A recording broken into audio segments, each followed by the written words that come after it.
আসসালামু আলাইকুম সুপ্রিয় দর্শক মণ্ডলী। মেহের আফরোজ শাওন নামের যে সাপের বাচ্চাকে গ্রেফতার করা হয়েছে সম্প্রতি, আহ, তিনি অভিনেত্রী হিসেবে পরিচিত হুমায়ুন আহমেদের স্ত্রী, হুমায়ুন আহমেদের দ্বিতীয় স্ত্রী। তো তাকে সম্প্রতি গ্রেফতার করা হয়েছে রাষ্ট্রবিরোধী কর্মকাণ্ডের কারণে। এ বিষয়ে অনেকে কথা বলেছে, আমিও একবার বলেছিলাম।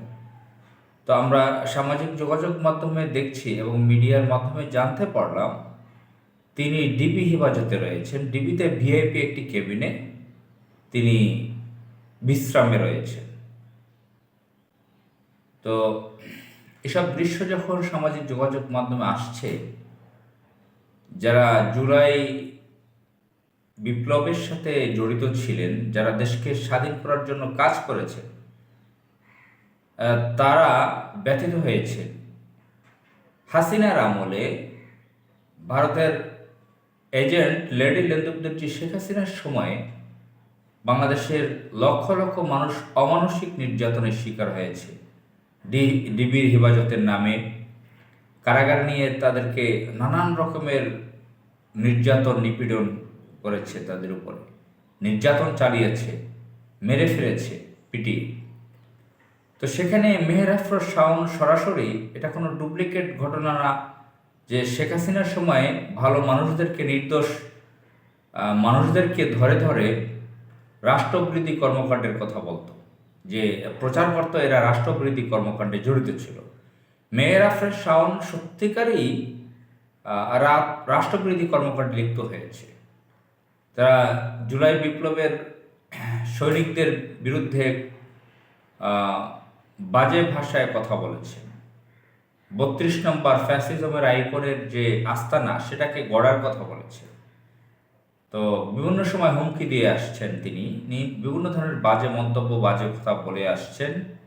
শেখ হাসিনার সময় পদ্মা সেতুর সাথে তুলনা করেছে ৭১-এর মুক্তিযুদ্ধ, সে নাকি দেখে নেয়, এই পদ্মা সেতু সে দেখতে পেয়েছে। এই ধরনের ফালতু সস্তা কথা সে বলেছিল। তো যাই হোক, তাকে গ্রেফতার করে ডিবিতে নিয়ে ভিআইপি ক্যাবিনে রাখা হয়েছে। তাকে নাকি ট্রিটমেন্ট দেওয়া হচ্ছে, চিকিৎসা, তার হাতে ক্যানোলা লাগানো আছে আমরা দেখলাম। এই ঘটনা যদি সত্যিই হয়, এটা অত্যন্ত কি বলবো, এটা মানুষের সাথে প্রতারণার সামিল, উপহাস করার সামিল। বাংলাদেশের কোটি কোটি মানুষের সাথে এটা উপহাস করার সামিল। এখন এটা কি আসিফ নজরুল ক্ষমতায় থেকে করছেন? তাকে যদি সাংবাদিক প্রশ্ন করে যে এটা তো আমার কাজ না, আমার মিনিস্ট্রি না, আমি তো এই মন্ত্রণালয়ের উপদেষ্টা না, এটা তো হোম মিনিস্ট্রির কাজ, তো এটা কি বলে ফেলবেন কৌশলগতভাবে?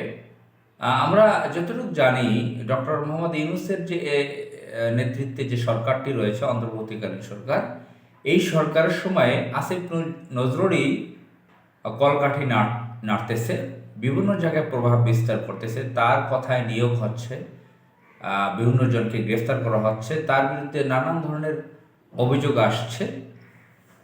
তো মেহের আফরোজ শাওন হচ্ছে তার শাশুড়ি, তার সৎ শাশুড়ি। তার শ্বশুরের প্রথম স্ত্রী হচ্ছে গুলতেকিন। প্রিন্সিপাল ইব্রাহিম খা একজন শিক্ষাবিদ ছিলেন টাঙ্গাইলে, তার নাতনি গুলতেকিন। গুলতেকিনের মেয়ে, দ্বিতীয় মেয়ে, তাকে শেলিকে বিয়ে করেছে আসিফ নজরুল। সেটা নিয়ে অনেক ধরনের ঘটনা রয়েছে। তো এই হুমায়ুন আহমদ পরে আরেকজন নারীকে বিয়ে করেছে, আওয়ামী লীগের একজন নেত্রী, সে আওয়ামী লীগের এমপি হয়েছিল। তার কন্যা মেহের আফরোজ শাওন, সে অভিনেত্রীও অভিনয় করে। তো সেই হিসেবে তার সৎ শাশুড়ি। তো শাশুড়ি থাকার কারণে কি তাকে এই ভিআইপি সুবিধা দেওয়া হচ্ছে? এটার মাধ্যমে কি বাংলাদেশের কোটি কোটি মানুষের সাথে উপহাস করা হচ্ছে না?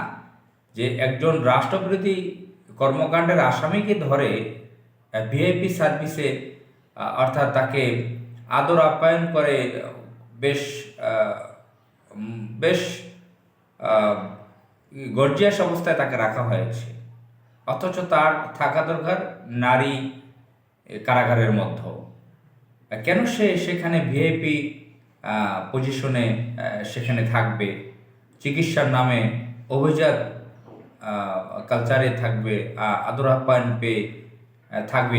একদিকে গ্রেফতার হওয়ার নাম হবে যে গ্রেফতার হয়েছে, অন্যদিকে সে অভিজাত জীবনযাপন আরামায়েশে থাকবে কেবিনে। এটা কিভাবে হতে পারে? আমরা একটা সুষ্ঠু তদন্ত চাই এবং যথাযথভাবে তাকে বিচারের আওতায় আনা হোক। রাষ্ট্রপ্রীতি যে কর্মকাণ্ড করেছে জন্য সঠিকভাবে তাকে জিজ্ঞাসাবাদ করা হোক, বিচারের আওতায় আনা হোক। আসসালামু আলাইকুম।